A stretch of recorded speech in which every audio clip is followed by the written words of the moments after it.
India and China are on a collision course. The Indian defense establishment is opposed to China's attempts to construct a road on the DOKLAM Plateau leading right to the Sikkim-Bhutan-Tibet tri-junction.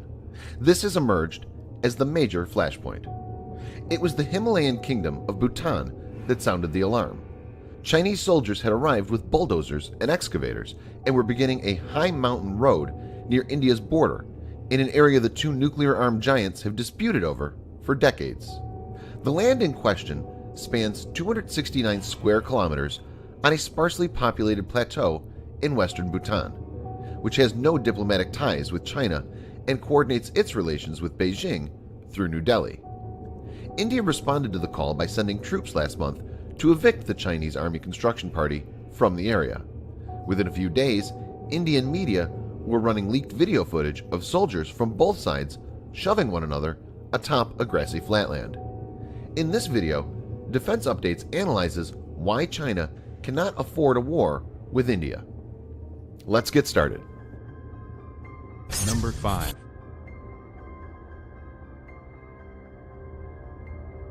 China already has its hands full, having dispute with many countries. China's sweeping claims of sovereignty over the sea have antagonized competing claimants Malaysia, Vietnam, Brunei, Taiwan, Indonesia, and the Philippines. United States, Japan, and India favors freedom of navigation as it's a very important sea route with $5 trillion in trade, half of global merchant shipping, and half of the world's oil shipment pass through it. The U.S. has already stepped up its military presence in the region with regular freedom of navigation exercises, challenging Chinese hegemony. Japan has taken a more proactive military approach. China is also dealing with the Tibetan issue, and then there's the Xinjiang region, which is having the separatist movement. Number 4.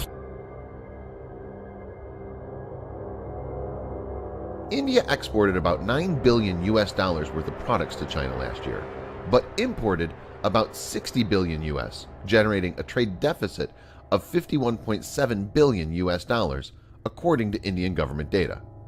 Many Chinese companies are dependent on India to generate a major portion of their sales. Chinese economy is slowing down, and a conflict will result in huge adverse economic impact on China. Number 3.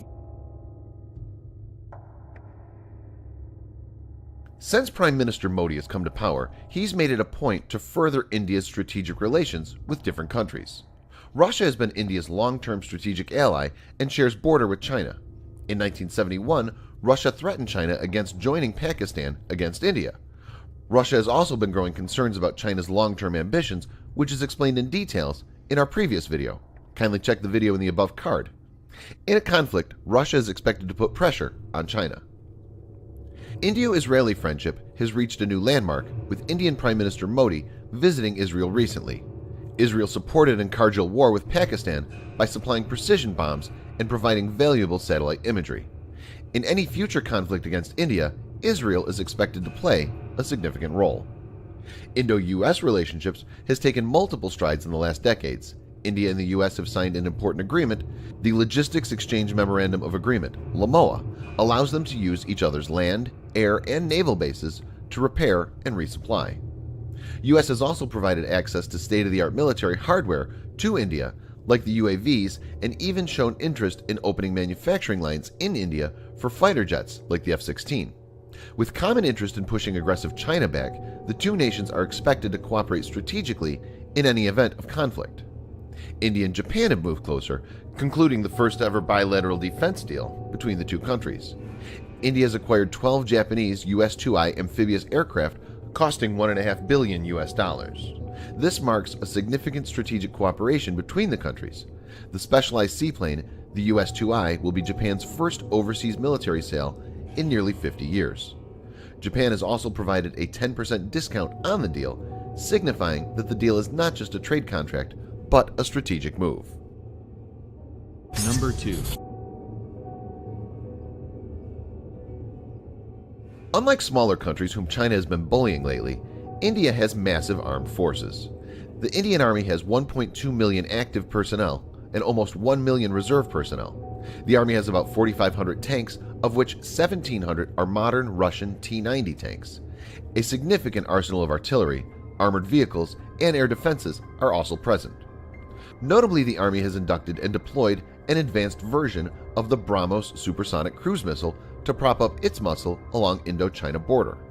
As you may already know, BrahMos is the world's fastest cruise missile in operation and travels at speeds of Mach 2.8 to 3.0 and is capable of precision strikes.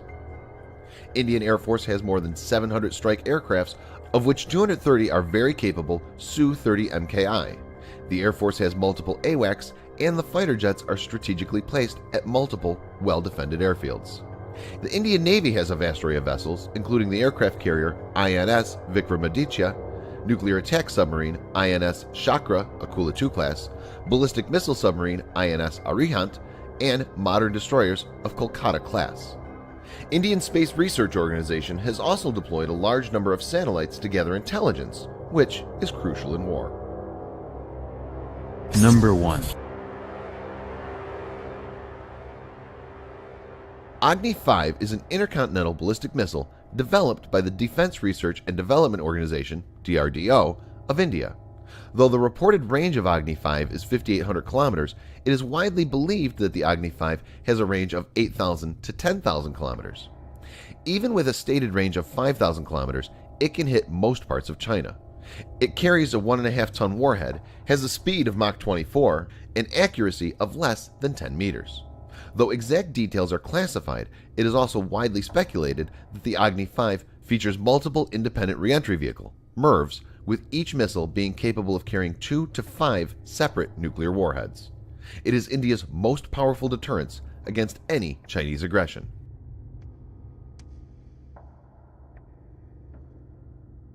An increasingly powerful and adventurous China and a more engaged India now appear to be clashing on multiple fronts. The tense standoff has only escalated, raising concerns in both capitals of an all-out military conflict. Both sides have made threats while simultaneously calling for negotiations.